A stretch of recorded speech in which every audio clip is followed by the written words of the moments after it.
Thank you so much, Tonya, for joining me on the We Don't Play podcast show today. How are you? I am well. Thank you for having me. Anytime. I'm excited that you're here all the way from Clubhouse to the podcast show. That's how we connected, guys. Just in case you guys are trying to figure out how did we connect, it was purely off a Clubhouse room, and the energy was just right. We followed each other and we connected, and something was just like, you got to bring Tonya to this space. So you guys are highly privileged and lucky and blessed to be able to connect with someone that has so much grace and amazing sass and pizzazz, with it. So Gratitude, yeah, gratitude. anytime. I love people to know about you and who you are, what you've been able to do, and why you do this passionately, and why do you love it so much. Gosh, okay, so I'm going to try to sum it up in like 30 to 45 seconds, the same way we do on Clubhouse when people are in our digital audio space, right? Hey. So I am Tonya Danee. I am the intuitivepreneur, and I'm an entrepreneur just by trade. Just the last 25 years, I've owned 3 different businesses that did quite well, and just wanted to figure out, what's my purpose. So the intuitivepreneur comes from, I started to follow my intuition and really follow business ideas and income that really worked with my ethics, like kind of worked with who I was. I didn't feel like I lost my soul, to gain the money. And so when I moved into more of an intuitive perspective, just really moving into my intuition, I enjoy business now. It doesn't seem so painful. So now when I have a couple of mishaps, I don't take it personal. It's just business, but I understand that there's growth. So intuitively, it's allowed me to lose 115 pounds. Once I was able to get clear about my goals, there was weight that I had on me that did not serve me.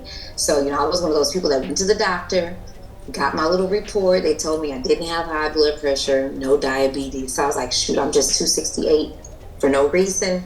So yeah, I had to snap that and get that weight off. So with fitness, health, and wealth, those are my 3 areas. And I just tap in from a technological standpoint because I love the social media tools, the different ways that we sit in.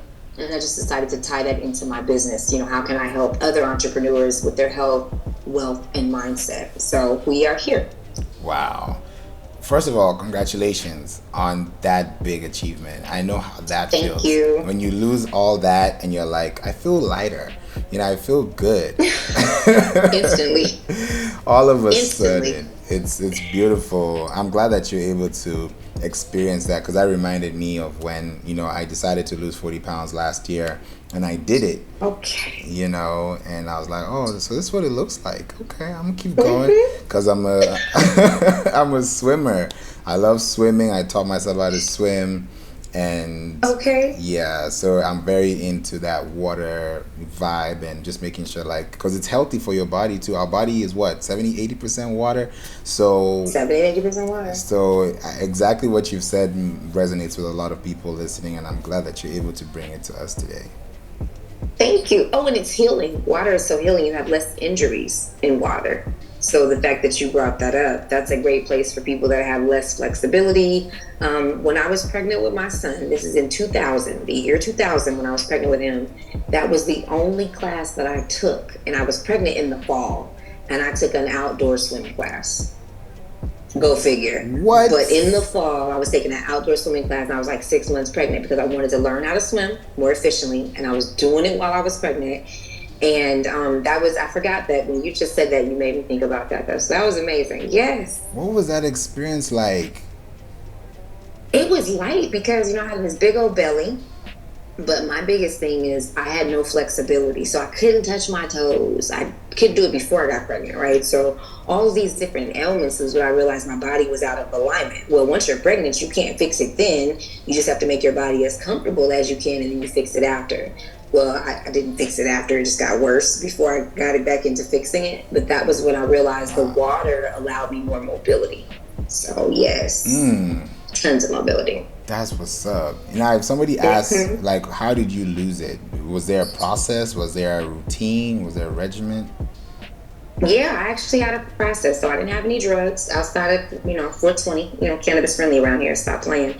But I wasn't, I didn't do any surgery or anything. So what I did is, so I mentioned I'm an intuitive. So I wanted to know why was my body hurting? So I had a lot of stomach pain. That's what triggered the weight loss. I had a lot of stomach pain. Okay. I knew it wasn't indigestion, right? I wasn't eating, but I was 268 pounds. So I went to my doctor first. So I always tell people, start with your doctor. And then if that stuff doesn't resonate, what your doctor say, go research that. And what she said didn't resonate. So I went to research that. And so I just looked up the spiritual meaning of stomach pain. And it was talking about trauma and pain and just different decisions, life that, childhood, different things like that. It doesn't necessarily mean bad, but just junk, right? And the best way to clear it was to get into your chakras. And I was like, chakras, CHAKRAS. And that was the system of self that opened it up. So I realized when I did the little chakra assessment, and you want to see which chakras are open and which ones are blocked, my root chakra was blocked. Root chakra is the base of it. It's what connects us to nature, the reality, our survival. 0 through 7 is when it's normally developed. And I had no stability. I was lacking like foundation. So I started with the simple things. And it was like, eat more red foods, red fruits, listen to music in this frequency, get outside. It literally was like, get outside. So when I started to get outside, I went outside 3 days a week, Monday, Wednesday, Friday. I walked for 30 to 45 minutes, never more than that because I didn't want to. And I set up a community workout. So I put it around the city. San Diego's small. It's only 6% black. It's actually 5% black now. But our numbers went down. But I put my little posts on social media and then people joined me. So we were in 3 different parts of the city. Monday, Wednesday, Friday, 6 a.m. We only worked out from 6 a.m. to 7 a.m. And people joined us. And that was how I started my regimen. Because I knew if I posted that I was going to do it, that would keep me doing it versus if I would fall off. So I started a little community group, and it's still going to this day. I'm in Vegas now. I left San Diego 2 years ago, and the group is still going in San Diego. Wow. That's amazing. Yeah. The little things go a long way. Yeah, just a little bit. Just like really setting up a system in the beginning. Like taking the time to really figure out how you want to do it. Even though it's frustrating when you just want to get started, that little bit of pause in there really helps. Now that you've mentioned that, some people don't pause. People are like on auto speed, auto dial, auto zone. They're just literally going through the times and not thinking or breaking or stopping. Do you think that could limit their success because they're always in the motion, or do you think that's gonna do some type of impediment? Yeah, I mean, I think the awareness comes back to how have we been trained. So we didn't pick up these bad habits on our own. We are taught to go. We're taught to get right back up. We're taught to dust the dirt off of our knees, right, and get right back in the game. However, I think in business teaches us evaluation.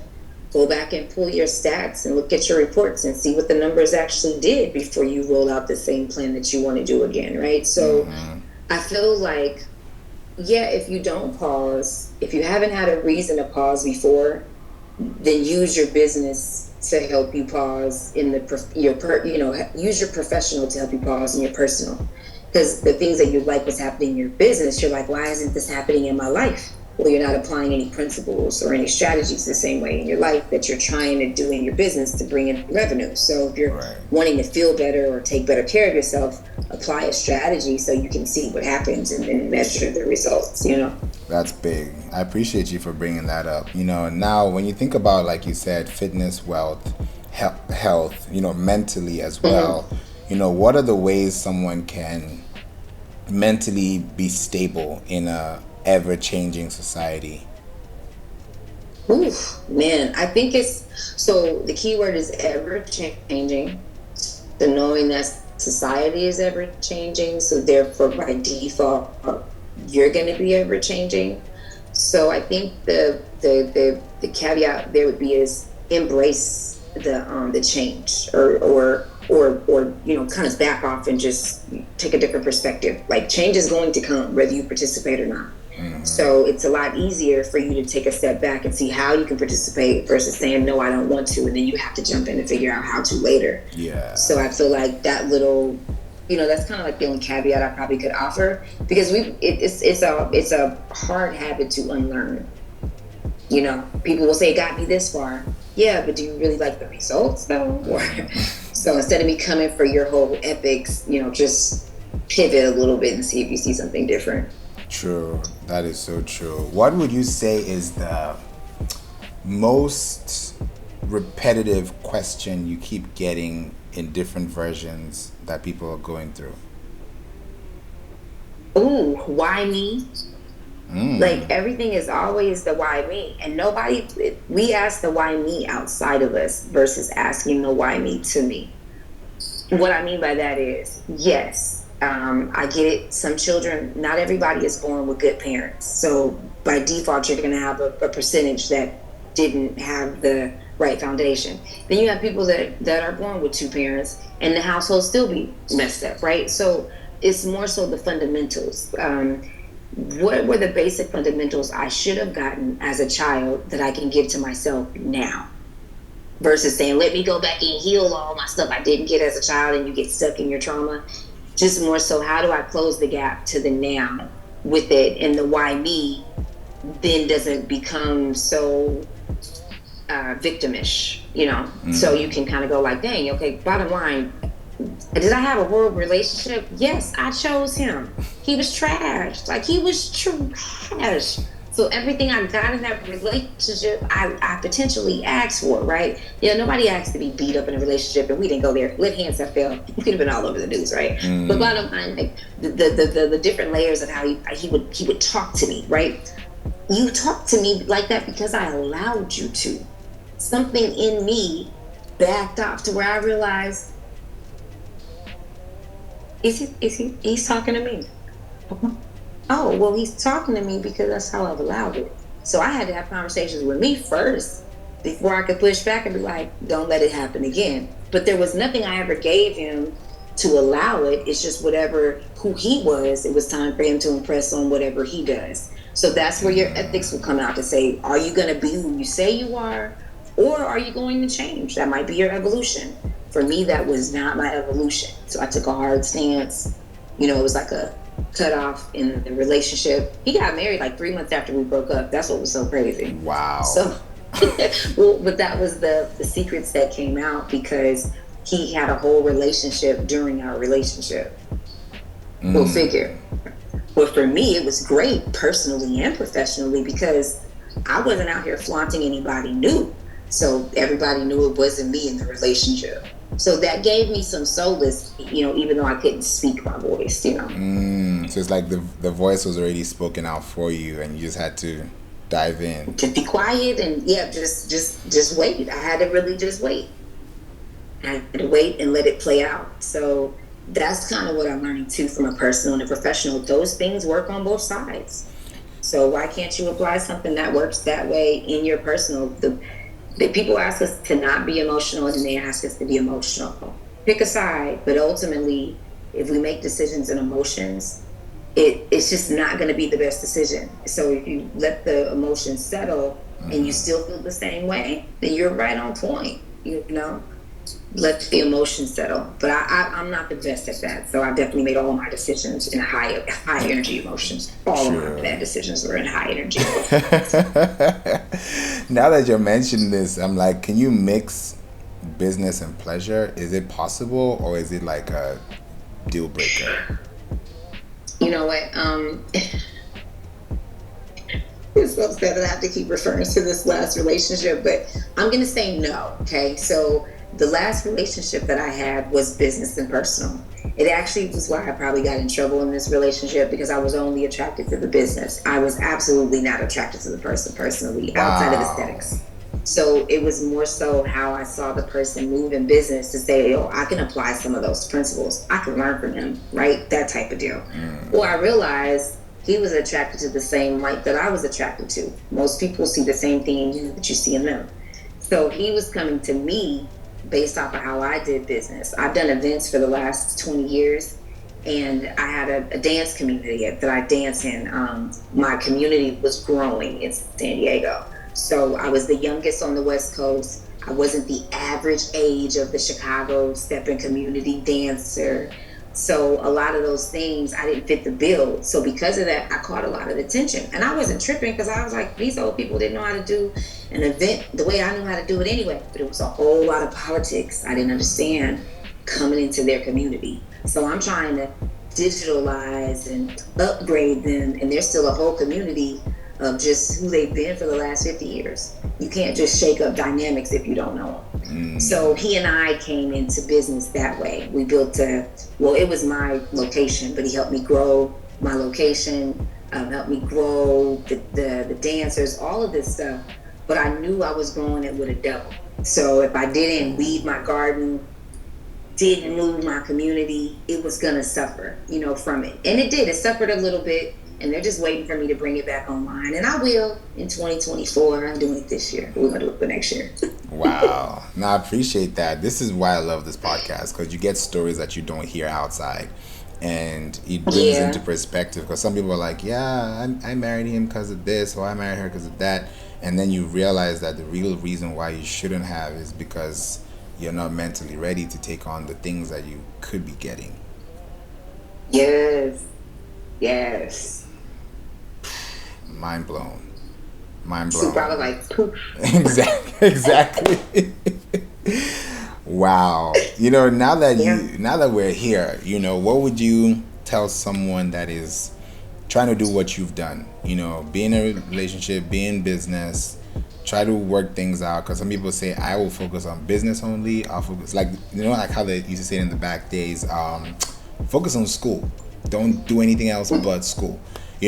So would you say the same thing in this light to someone who's trying to balance both? I would give context. So I used to hate when people would tell us to focus on school, but they wouldn't say why. You're telling us to focus on school because you didn't, and you made all these raggedy ass decisions outside of you not focusing on school. Tell me those decisions you made so I can understand why school is important. Instead, we just give the front line to focus on whatever, right? So for the entrepreneur, I would say, or the professional that's looking for the balance, I would say focus on you. What do you actually need so that it's going to make sense? Because if you're picking up somebody else's, freebie tool or tip, but you don't really know what it means to you, then you're just practicing another tool, which is cool, but then you don't know what the results really mean, right? So I think the intention has to really be stated from, what is it that you're hoping to achieve? And you can do all four. You can be in a relationship, you can work on your fitness, you can run a business, and you can be, balancing your self-care. To be honest, you need those things. If you have 4 things versus 1, that's a better balance. That means you have to literally stop, take time. You're going to manage time to do these things in your wheelhouse. That's better than being focused on just one thing. Because when you focus on one area, everything else suffers. Right? True. If I'm not focused on doing relationships or anything, and I'm not keeping my body uptight, when I'm ready to get back out and dating and I'm looking a hot mess, ain't nobody gonna want to fool with me, right? So true. I still work out. I have a fitness routine here in my home, talking about things coming up, and I can't wait to tap in. This would be a great opportunity for you to come to Vegas. Shameless plug. I have a fitness fest coming up in August. It's called the A Fit Fest. I want podcasters here to talk about the event. I want collaborators on the event as well as attendees. We're working on our sponsorships. So our goal is to make it a wellness, it's a 4-day, 4-night weekend. And the thing is to go through, we got fitness in the morning, we're eating, we're talking, we have our brunch fit jams, and then, you're going to cry it out or whatever. It's a co-ed experience. So the goal is to get people to really put their fitness at the forefront, because then everything else benefits, but it has to be from the mental, because we know a lot of pretty people at the gym that are very ugly on the inside. Oof. You got to tap into the mental in order for it to really come through. So I would say, do it all, but just do it in moderation. Give it a timeline of when you want to do it, and really define what results you'd like to see come from it, just in case you get different ones. That way okay, I can change this in my formula next time. Beautiful. Wow, this is amazing. Thank you so much, and I'm definitely gonna pull Thank up. you. Yeah, I'm gonna pull up for sure. I want to support and make sure that that is in there. I'm actually doing the same thing for someone soon. They have this. They're celebrating their 50th anniversary, doing fitness weekends in different states. So I'm gonna be in one of them, and I'm gonna be probably there in a couple of weeks, and probably let me not say a couple of weeks, next week. But Okay. but the thing is, when Like next weekend. Yeah. it's like next week. Yeah, it is next week. So just looking at it like that, and then thinking, okay, August, Vegas. It now makes things Yes. even better to be like, okay, let's make it happen.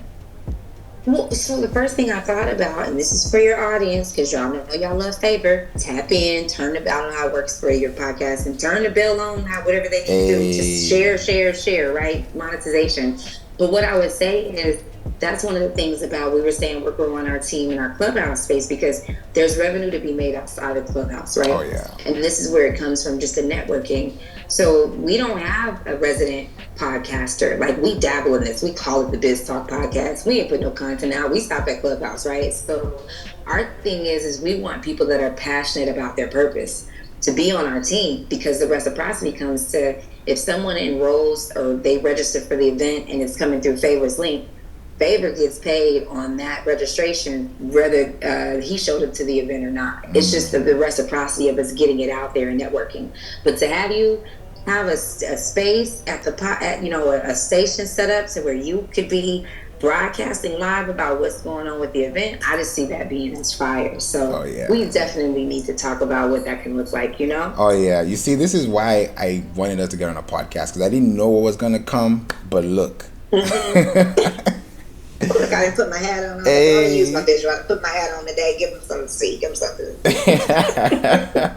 Oh, I appreciate you, Tonya, so much. Absolutely. Anytime. And if somebody wants to connect with you or tap in or find out more how they can work with you, what options do they have? You know what? I'm so proud of myself. I got all of my little marketing and branding done. The stuff I tell people to do. I did this stuff years ago. Hey. And I finally connected it. So they can get in contact with me at TonyaDanee.com.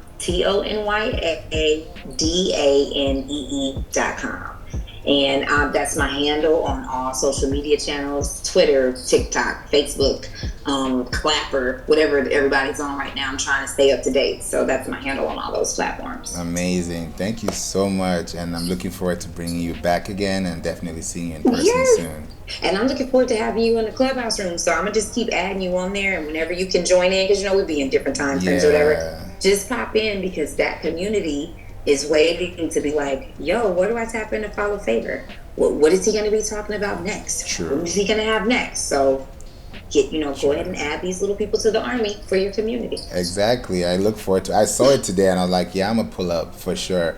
I'll just look into my time. I'm like, yeah, of course. Why not? Support. And that's how it grows because when you meet people in person, it's like I've never met you before, but we know so much that we actually grow and we can do what we can and expand because we all doing it for a cause. So I'm all in.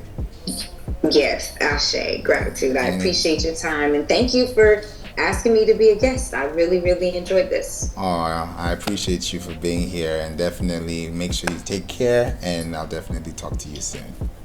Thank you. I'll speak to you soon. See you soon.